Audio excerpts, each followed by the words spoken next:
ಅನ್ನದಾನ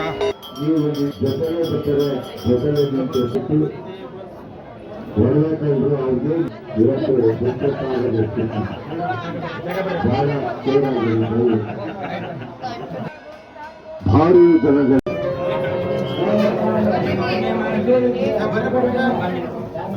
ಸ್ವಾಮಿ ದೇವಸ್ಥಾನ ಇವತ್ತು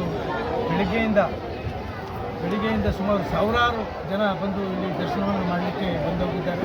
ಅವರೆಲ್ಲರಿಗೂ ಅಭೂತಪೂರ್ವವಾದಂಥ ನಮ್ಮ ಚುಟುಕಿಯ ಪ್ರವಾಸಿ ಶಾಸ್ತ್ರವನ್ನು ಬಯಸ್ತಾ ಇದ್ದೀವಿ. ಅದೇ ರೀತಿ ಇವತ್ತು ಸುಮಾರು 14 ವರ್ಷಗಳಿಂದ ಸತತವಾಗಿ ಈ ದೇವಸ್ಥಾನಕ್ಕೆ ದೇಣಿಗೆಯನ್ನು ಕೊಟ್ಕೊಂಡು ಬಂದಿದ್ದಾರೆ.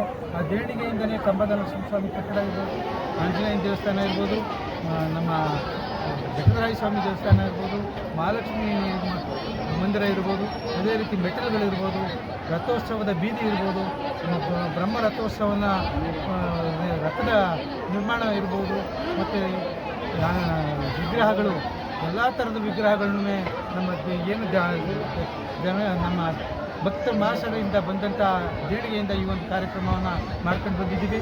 ಇವತ್ತು ನಮ್ಮ ರಥೋತ್ಸವವನ್ನು ಫೆಬ್ರವರಿ ತಿಂಗಳಲ್ಲಿ ನಾವು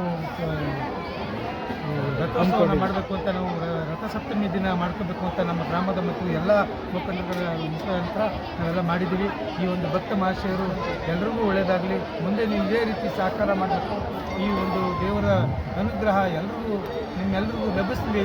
ಭಕ್ತ ಮಹಾಶಯರಿಗೆ ಇನ್ನೂ ನಮ್ಮ ದೇವರಲ್ಲಿ ಏನೇನು ಅರ್ಥ ಕೇಳ್ಕೊಳ್ತಿರೋ ಅದೆಲ್ಲ ಈಡೇರಲಿ ಅಂತ ಭಕ್ತ ಮಹಾಶಯರಿಗೆ ಆ ಭಗವಂತನಲ್ಲಿ ಕೇಳ್ಕೊಳ್ತಾ ಈ ಒಂದು ಮಾತಾಡಲು ಅವಕಾಶ ಮಾಡಿಕೊಟ್ಟಂಥ ಎಲ್ಲ ಮಹಾಜನತೆಗೆ ಧನ್ಯವಾದಗಳನ್ನು ಅರ್ಪಿಸ್ತೇನೆ.